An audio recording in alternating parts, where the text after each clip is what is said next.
Fishy jerks, fishy jerks. Hey there, fishy jerks. Look at this, a video. Crazy. Wanted to finally show off this Boesemani Rainbow that survived on its own with the colony breeding. I'm proud of it. I think it's cool that I did nothing. I shouldn't say I'm proud of him. I did nothing to help it survive. You see the big mass of plants in here. Now, this is all got to go away. Here's some pearlweed down here from Stephen P. This guppy grass broke free. This Anubias right here was supposed to be, and I apologize for the glare, and the streaks. Wow, this tank is really bad. I probably should have cleaned it, but hey, keeping it real. So the Anubias was down in that rock down there, and somehow it broke free. But anyways, that's got to be moved out. So in this guppy grass is a little crazy right now, but it's not all guppy grass. You see, actually there's some Boesemani right there. There's a crypt over here. There's you see some jungle val. There's all kinds of different plants mixed in together there. But that's out of control again. I got to get rid of half of it.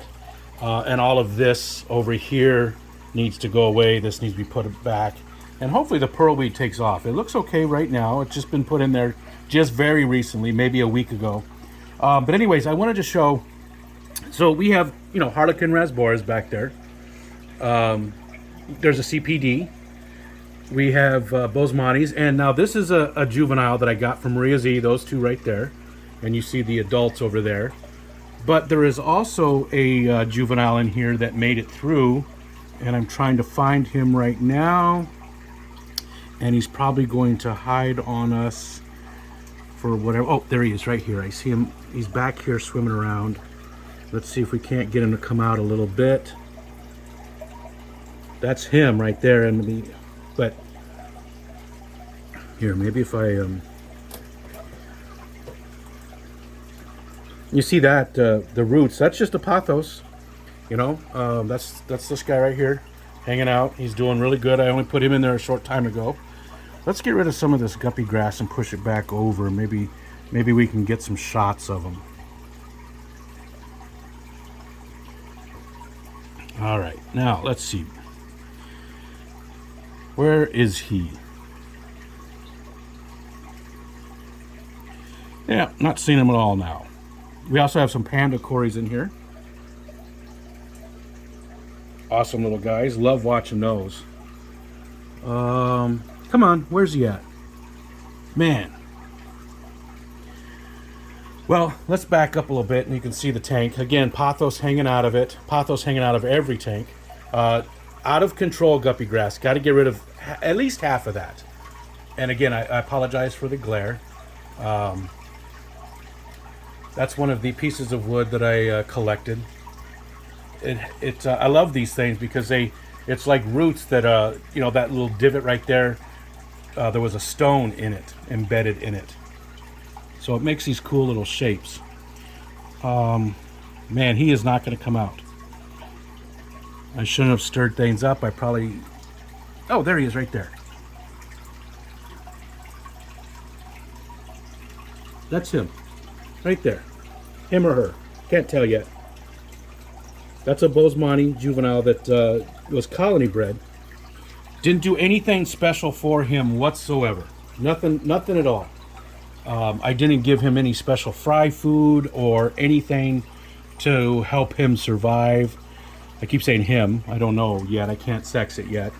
Or the panda cories. But yeah, I did nothing for him, and he just made it through, and I absolutely love that. I would love to see that happen with more of these, and that's why I do sort of like this overgrown look. And I think that I'm hoping the pearlweed really takes off to help with some of that.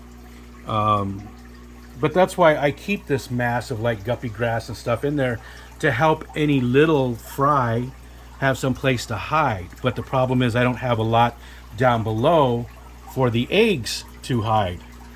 And with all these different types of fish in here, they're obviously, a lot of them are being eaten. I have seen a lot of breeding behavior from the Boesemanis. from the CPDs. I've never seen any CPD fry. But again, I'm not doing anything to help them survive. There's no spawning mops or anything like that.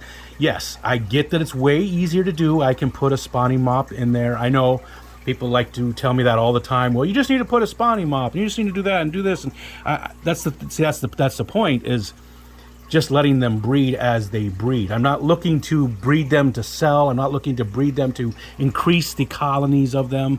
I just want them to be sort of self-replicating, so that I'm always getting a couple new ones, and as the other ones get older and age out. That's my goal, is to just have a self-sustaining colony that way. That is it. So I'm not looking to get a bunch. I'm not looking to be the most efficient, anything like that. Anyway, so that's the 55. Again, apologize for the glare. I like the tank. It's coming along now. It seems like I've slowed down on water changes, and that seems to have helped the plants quite a bit.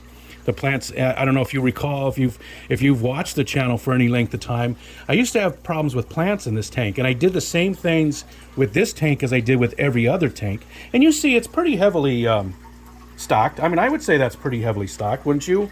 There's quite a bit of stuff in there with all the panda cories. We've got a couple of bristlenose plecos, which I'm not seeing right now. There's quite a bit of stuff in here. And I just wasn't successful with plants. But ever since I slowed down, now I'm not saying I stopped, but I slowed down with my water changes, the plants have been doing a lot better. And even this crypt over here, who hardly gets any light, and again, I apologize for the glare and how bad the glass is all, it's got drips all over it, water spots. But, that one's doing pretty good, and hardly any light from this mass of guppy grass. There's a Nana Petite down there. That's that thing's a couple years old, and that's how big it is. Close to a couple years old. Anyways, here's the 55, and there was the little guy who made it through. And I just thought I would make a video. It's been a while again, and I'm this tank is coming along pretty nice. I think it's looking pretty good. All right, thanks for watching, guys.